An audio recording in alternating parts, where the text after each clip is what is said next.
Olá! Nessa nossa aula de número 7, vamos dar continuidade ao estudo de semântica, dando foco nestes três aspectos: sinonímia, antonímia, hiponímia e hiperonímia. Calma que os nomes podem ser complexos, mas o conteúdo é bem simples. Então, o que nós temos aqui? Um conteúdo de nomes complexos, complicados. O conteúdo é bem simples e de grande importância para aprimorar a compreensão, interpretação de texto, domínio, uso da língua, ok? Então, deem bastante atenção a isso daqui. Vamos relembrar, quando nós falamos de semântica, tem logo que dar um estalinho nosso, saber que nós estamos falando de sentido e significado, seja da palavra, da expressão ou do texto como um todo.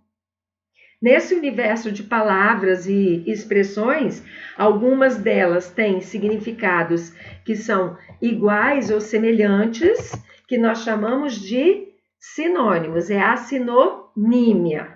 Apertei aqui sem querer logo o segundo. Se por um lado nós temos o sentido igual ou semelhante, por outro nós temos o sentido diferente, a oposição, que são os antônimos, que é a antonímia. Não falei nomes complexos, mas significados bem simples. Então, sinônimos, palavras de sentido igual ou semelhante, e antônimos de sentido diferente. Os dicionários, por exemplo, eles vão trazer sobre uma palavra que você não conhece, quais são os significados dela, e vão apresentar alguns sinônimos, né? Outras que equivalham àquela. Assim como algumas versões de dicionário também apresentam as de sentido oposto, que são os antônimos. Vamos ver uma palavra que eu escolhi, trazida lá do dicionário Michaelis, um dicionário bem conhecido. Tem ele até na versão online também. Tem aqui a palavra humilde. Então, que eu tirei da versão online, tá? Humilde aqui, ele traz a separação da sílaba, a categoria a que a palavra pertence, ele pertence à categoria dos adjetivos, e esse M mais F quer dizer que é uma palavra que tanto serve, um adjetivo que tanto serve para o masculino quanto para o feminino. Ele traz 6 significados aqui para a palavra humilde, que tem humildade, de pouca importância, que manifesta submissão, que reconhece suas limitações, que denota modéstia e sem pretensões. E ele também traz o antônimo, que é orgulhoso. Vamos ver essa palavra em algumas situações de oração. Coloquei o significado aqui no cantinho para que nós possamos fazer a consulta. Então, nessa primeira oração, se eu falo que a Antonieta mora em uma casa bem humilde, o que eu estou querendo dizer aqui? Né? Que tem humildade? Que a casa é de pouca importância? Que a casa manifesta submissão? Que a casa reconhece suas limitações? Que a casa denota modéstia ou é uma casa sem pretensões? Penso que o significado, né, que aqui melhor se adequa é ou que tem humildade ou que denota modéstia. Se eu fosse achar um sinônimo para isso, dizer que a Antonieta mora em uma casa bem simples. Se eu usasse aqui a palavra simples, por exemplo, poderia trazer o mesmo sentido, porque dizer que a casa dela é humilde, que denota modéstia, é uma casa sem muito requinte, não é uma casa de que não tem muita decoração, algo nesse sentido. Vamos ver uma segunda. Godofredo foi humilde em reconhecer seu erro e pedir desculpa. Se aqui em cima dizer que a casa dela é simples, não tem muito requinte, eu poderia dizer que o Godofredo também não teve muito, que ele não teve muito requinte aqui? Não. Observa que dizer que o Godofredo foi humilde em reconhecer seu erro, ele teve humildade, mas ao mesmo tempo também ele denotou modéstia e manifestou uma certa submissão também, né? Então, ele reconheceu o erro, foi lá e pediu desculpa. Ele foi simples? Não posso usar a mesma palavra que aqui em cima. Eu poderia dizer que ele foi resignado em reconhecer seu erro. Ou ele foi modesto em reconhecer seu erro, né? Posso entender aqui como uma modéstia também. Num terceiro caso, o salário do meu pai é humilde. portanto não posso ficar gastando com isso. Observa que de novo eu usei a palavra humilde, mas o sentido aqui é o mesmo da casa? Não. É o mesmo do Godofredo? Também não. Dizer que o salário do meu pai é humilde é um salário pequeno, um salário menor. Né? Ele tem limitações aqui. Não de pouca importância, porque o salário é muito importante, mas é de pouca quantia. Né? O salário é pequeno. Então, observa, eu tenho uma mesma palavra com 3 significados distintos. Os sinônimos não podem ser os mesmos. Não, eu posso dizer que a Antonieta mora em uma casa humilde, mas eu não posso dizer, aliás, uma casa bem simples, mas eu não posso dizer que Godofredo foi simples, nem que o salário do meu pai é simples. Agora, vamos ver o antônimo. É orgulhoso. Qual deles aqui que se eu quisesse colocar um sentido de oposição, o orgulhoso se encaixaria? Na segunda oração. Né? Se ele foi humilde em reconhecer o erro, vamos imaginar que ele não tenha reconhecido o erro e não pediu desculpa. Então, ele foi orgulhoso. Não dá para dizer que o salário do meu pai é orgulhoso, nem que a Antonieta mora em uma casa bem orgulhosa. Né? Então, às vezes, eu posso usar um mesmo adjetivo com significados distintos, mas na hora do antônimo, isso não dá certo em todas as situações. Volto a frisar que o quanto o contexto é importante para as escolhas que fazemos do vocabulário e para os entendimentos também que temos das palavras. Seguindo aqui, quando algumas palavras dentro de uma frase, dentro de um texto, elas possuem sentidos similares, elas formam ideias similares, eu chamo isso de campo semântico, como se fosse lá um conjunto dentro de matemática, né? Por isso que eu dei até essa forma aqui, como se fosse montando um conjunto. É o que nós chamamos do campo semântico. Vamos ver aqui, vou dar um exemplo de outros, de desenho, de figura, e daí depois a gente vai para as palavras e para o texto. Nós temos aqui elementos aleatórios, um alicate, uma ovelha, um abacaxi, um martelo, um peixe, um beija-flor, colibri, uma chave de fenda, maçã, preá ou porquinho da Índia e uva. Né? São elementos aleatórios. Eu consigo formar isso em categorias, né? Dependendo do que eles significam, do que eles são, da utilidade deles. Vou dar uma sugestão aqui de divisão de categoria. Essa daqui. O alicate, a chave de fenda e o martelo, eles formam ferramentas. Peixe, o colibri, a ovelha e o preá, eles são animais, embora sejam de subgrupos distintos, mas os 4 são animais.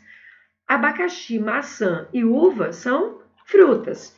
Então, observa, eu tenho elementos individuais que eu consigo juntar de acordo com a utilidade deles, com a função deles ou com a categoria deles. Né? Cada um desses elementos aqui é como se eles formassem um campo semântico, um campo de ideia. Vamos ver isso com palavras. Eu tenho aqui pente, sorvete, espelho, shampoo, moeda, régua, secador, boca e escova. Algumas dessas palavras aqui eu consigo juntar por uma ideia. Vou dar uma sugestão. Essas em verde aqui, ó. Shampoo, espelho, pente, secador e escova são palavras que se ligam porque todas elas estão ligadas a quê? Cabelo. Shampoo para lavar, espelho para gente se pentear, para se olhar, para poder arrumar. Daí eu vou usar o secador, pente, escova para pentear, né? Fiz uma categorização. Então, eu criei entre pente, shampoo, espelho, secador e escova um campo semântico. Eu poderia nomear esse campo semântico aí, dizer que são materiais de salão, por exemplo, salão de beleza, ou então objetos, elementos para uso do cabelo. Quando eu dou essa categoria, esse nome grande aqui, ampliando esse significado, materiais de salão, eu chamo isso de um hiperônimo. Olha a hiperonímia aí. né? Hiper. Hiper é um prefixo que quer dizer muito, grande, intenso. Nimo vem de nome, então hiperônimo, um nome de significado mais amplo. Agora, esses cinco elementos aqui representados por essas palavras já são os hipônimos, é a hiponímia. Palavras, elementos que formam esse campo semântico do hiperônimo. Gente, usamos hiperônimos e hipônimos muitas vezes sem nem nos darmos conta. Imagine que você está num supermercado. Você quer comprar um shampoo. Onde que ele está? Alguns supermercados, por exemplo, têm as suas seções identificadas por hiperônimos. Você pergunta ao funcionário, por exemplo, assim, onde que eu vou encontrar o shampoo? Ah, está na seção de cosmético, aí tem lá a plaquinha, cosmético. Ou então, minha mãe pediu para eu comprar sabão. Onde que eu vou encontrar? Material de limpeza, eu vou na seção de material de limpeza. Eu quero um refrigerante, um suco, eu vou na seção de bebidas. Então, eu tenho hiperônimos e lá dentro do hiperônimo eu tenho os hipônimos. Vou fazer uma lista de compra, então. Quais são as coisas que estão faltando aqui em casa? Então, na minha lista de compra, que é um hiperônimo, eu vou ter os elementos que são os hipônimos. Vamos seguir? Vamos lá. Você tem agora aqui 10 palavras. Eu ofereci 10 palavras. Borracha, caneta, lápis, pitanga, régua, parafuso, manga, caderno, melancia, jabuticaba. Quantas categorias você pode formar aqui? 2 categorias. Já dei uma dica, hein? Vamos pensar numa primeira? Imagina essa daqui da manga. Ó. Manga, pitanga, melancia e jabuticaba. Espero que tenha acertado aí. O que é que essas 4 aqui têm em comum? Agora, pensa numa com a borracha. Conseguiu essas aqui? Borracha, caneta, lápis, régua e caderno. Parafuso ficou de fora, porque parafuso não se encaixa numa categoria dessas rosinhas aqui, nem dessas que estão meio creme, amarelinho aqui. Posso dizer que parafuso formou um terceiro campo semântico? Não, porque ele está sozinho. Agora, eu poderia criar dar outras palavras a parafuso, né? Fazer companhia a parafuso e criar uma terceira categoria, um terceiro campo semântico. Então, vamos aqui juntar essas palavras agora.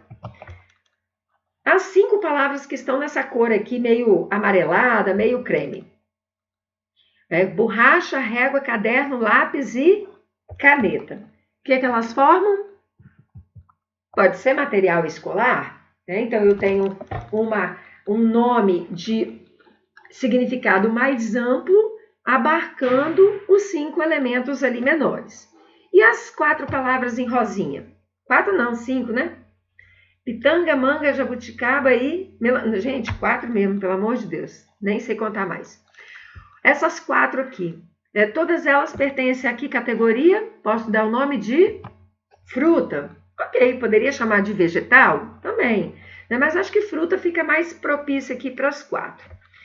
Que nome, então, nós damos a essas 2 aqui que tem um significado mais amplo? Material escolar e fruta. Essas são os hiperônimos. Hiper, né? Os hiperônimos. E para os elementos menores aqui?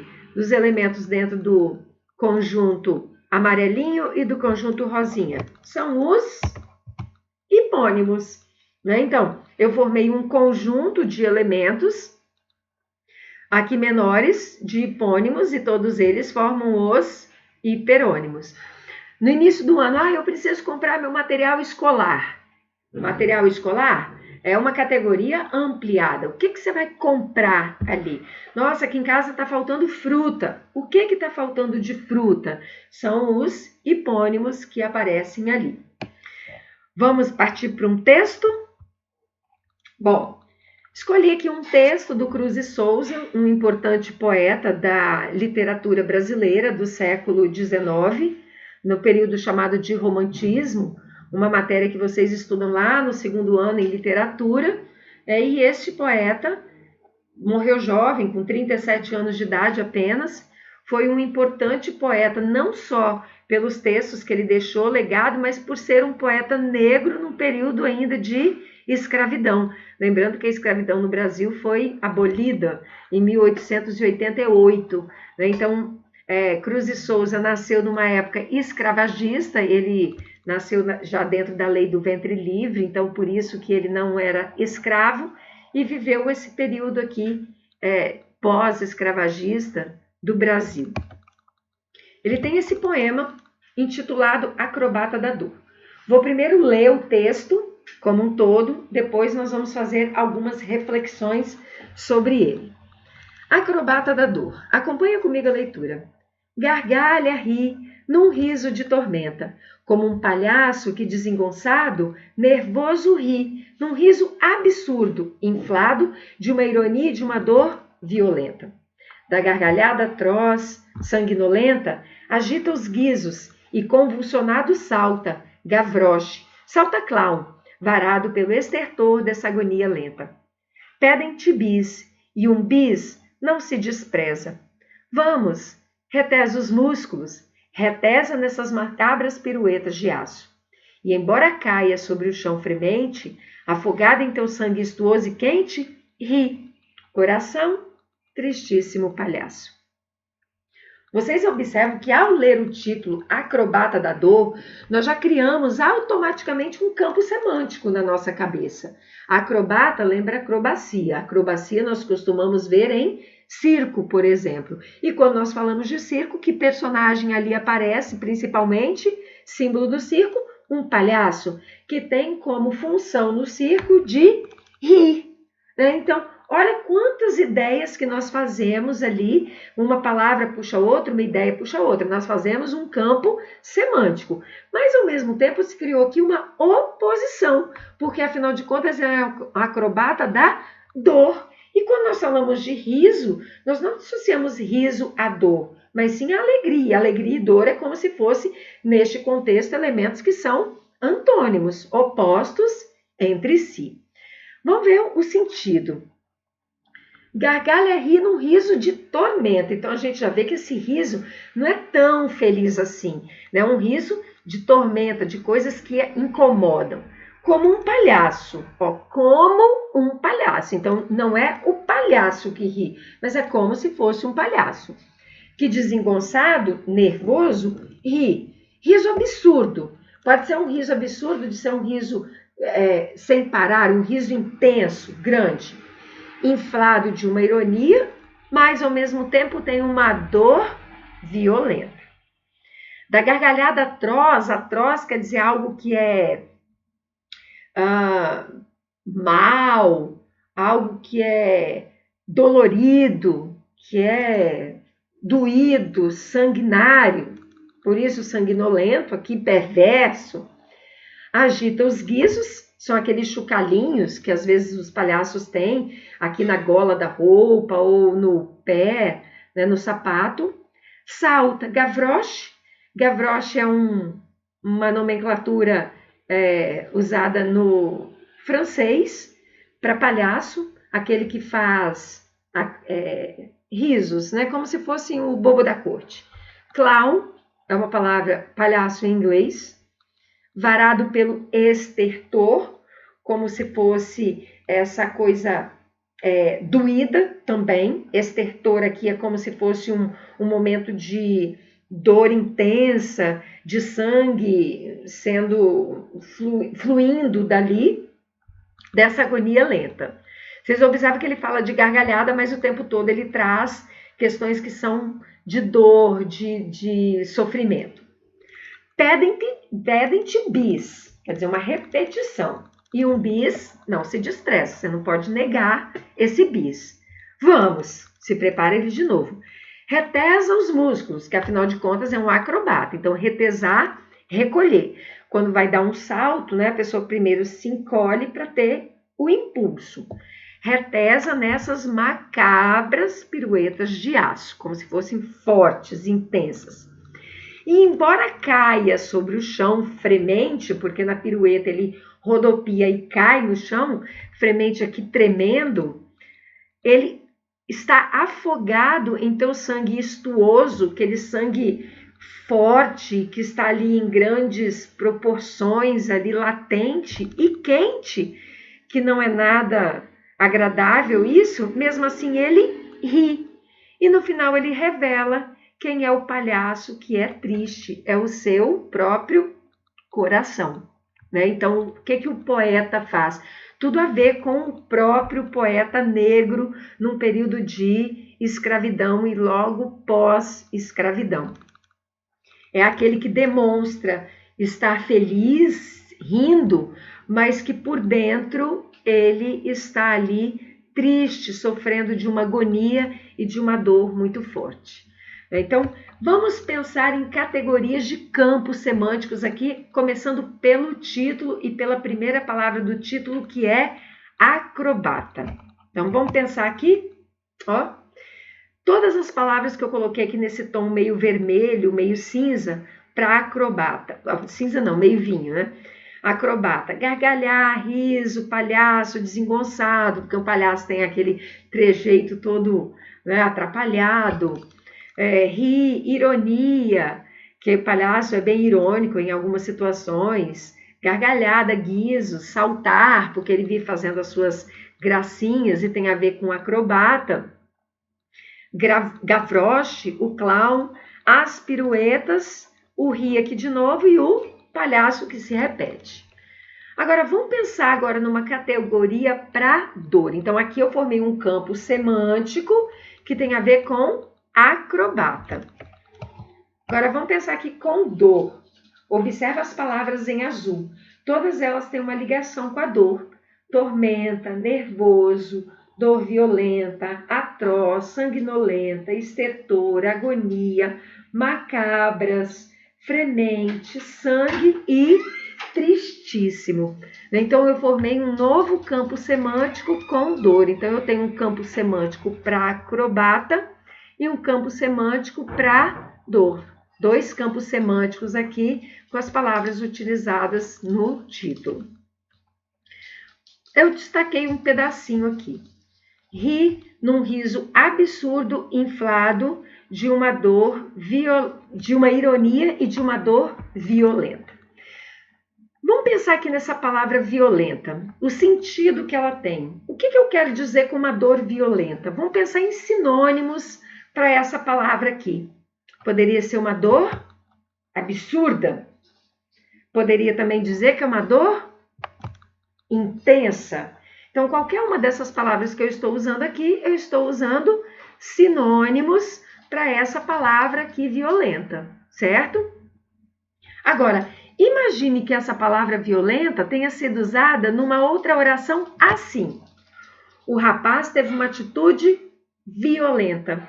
Será que eu conseguiria usar os mesmos sinônimos aqui para dor na atitude do rapaz?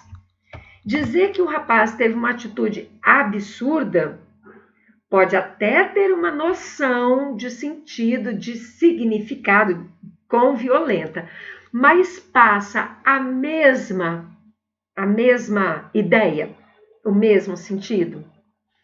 Dizer que o rapaz teve uma atitude intensa aqui, né? O absurda até que pode ter um sentido ligado a violento, uma ideia, mas ter uma atitude violenta pode ser uma atitude de afronta com alguém ou até mesmo de uma ação com uma pessoa.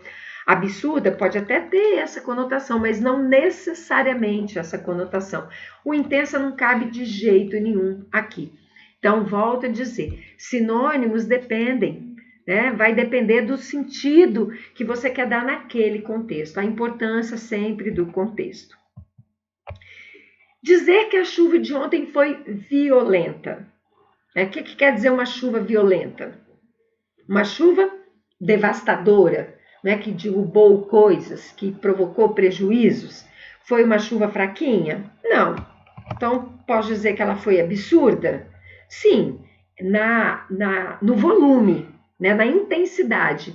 Agora, dizer que ela foi absurda e violenta, de novo, não temos a mesma conotação. Mas dizer que a dor é violenta e que a dor é absurda, aí já dá certo. Dizer que a chuva de ontem foi intensa. Intenso aqui pode até ter um sinônimo, pode não, né? Tem um sinônimo com absurda, de dizer do volume grande, que também não deixa de ter quanto ao volume com violenta, mas não tem a mesma conotação de violenta aqui. Espero que esteja ficando claro. Vamos ver uma outra situação. Vamos usar agora antônimos. Dizer que teve uma dor violenta, vamos à oposição disso. Uma dor amena, ou então uma dor suave. Em qualquer um dos dois, nós temos ideias de oposição do violenta. E o rapaz ter uma atitude violenta? Eu poderia dizer que ele teve uma atitude amena? Posso ter o mesmo sentido? Dependendo do contexto, se tiver mais elementos ali, sim. Agora, dizer que ele teve uma atitude suave, eu posso já ter uma outra conotação, que não o oposto aí da violenta. A chuva de ontem foi violenta. Posso falar de volume também. Aí eu poderia criar uma oposição com chuva amena. Só que o violento, ele dá uma conotação a mais, que o amena não vai poder chegar a isso. E dizer que a chuva de ontem foi suave. Amena e suave aqui podem ser sinônimas, mas não é um sinônimo tão propício para violenta. Então, reafirmando a importância que nós temos aqui, né, de observar o contexto. Então, é isso. Tratamos de campo semântico, de sinônimos, de antônimos, de palavras de significados maiores, que são os hiperônimos, e de significados mais individualizados, que é o caso dos hipônimos. Ficamos por aqui.